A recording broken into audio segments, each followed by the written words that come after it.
Refinery કંપનીમાં વધુ એક બ્લાસ્ટ થયો છે. બ્લાસ્ટમાં બેન્ઝીન ટેન્કની આગ વધુ પ્રસરી છે. આગને કાબૂમાં લેનાર એક ફાયર કર્મી પણ ઇજાગ્રસ્ત થયાનું સામે આવી રહ્યું છે. ઇજાગ્રસ્ત કર્મચારીને હાલ સારવાર માટે હોસ્પિટલમાં ખસેડવામાં આવ્યો છે. આગ વધુ ને વધુ વિકરાળ સ્વરૂપ ધારણ કરી રહી છે અને આગને કાબૂમાં લેવાના હાલ તો પ્રયાસ યથાવત છે.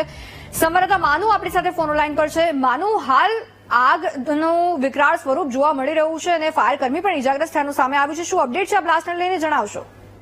કશિશ આઈઓસીએલમાં જે પ્રચંડ બ્લાસ્ટ સાથે આગ લાગી, ગંભીર રીતે દાઝેલા એક વ્યક્તિનું જે સારવાર દરમિયાન મોત થયું છે. મૂળ તારાપુરના વતની છે ધીમંત મકવાણા, એમનું મોત નીપજ્યું છે. તંત્રને ડર હતો એ જ ઘટના અત્યારે બની રહી છે.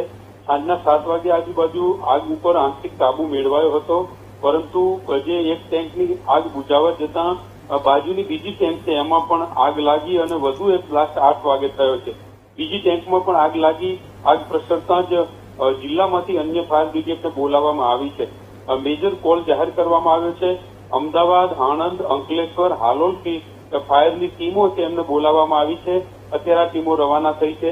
બીજો જે બ્લાસ્ટ 8:30 વાગે થયો એમાં એક ફાયરના કર્મચારી દાઝ્યા છે અને એમને સારવાર માટે હોસ્પિટલ ખસેડવામાં આવ્યા છે.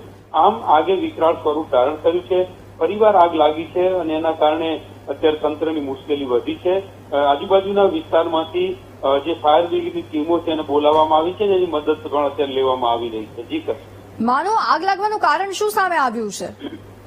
કશિશ, આઈઓસીએલની જે આજે ટેન્ક છે એમાં કોઈ વેલ્ડિંગ થઈ રહ્યું હતું ને એના કારણે આગ લાગી હોય એવી પ્રાથમિક વિગતો મળી રહી હતી.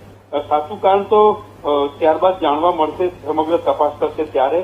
પરંતુ જે રીતે આઈઓસીએલની અત્યારે પ્રેસ નોટ આવી છે એમાં પણ એમને કહ્યું છે કે ટેકનિકલ કારણોસર આ જે એક ટેન્ક હતી એની અંદર આગ લાગી છે અને એ આગને બુઝાવવા માટે અત્યારે પ્રયત્ન કરી રહ્યા છીએ. બહારથી પણ ફાયરની મદદ માંગવામાં આવી રહી છે. એટલે કે આઈઓસીએલ, આ ઉપરાંત ગેલ, નંદેસરી રિફાઇનરી, વડોદરા કોર્પોરેશન, આ તમામ જે ફાયરની ટીમો છે એમને પણ બોલાવવામાં આવી છે અને એમની મદદ લેવામાં આવી રહી છે. કારણ હજુ જાણવા મળ્યું નથી, પરંતુ જે એક ટેન્ક હતી જેમાં કેમિકલ ભરેલું હતું એ ટેન્કમાં આગ લાગી, બ્લાસ્ટ થયો અને એના કારણે આગ લાગી છે. જી કશિશ. આભાર માનું સમગ્ર વિગતો બદલ.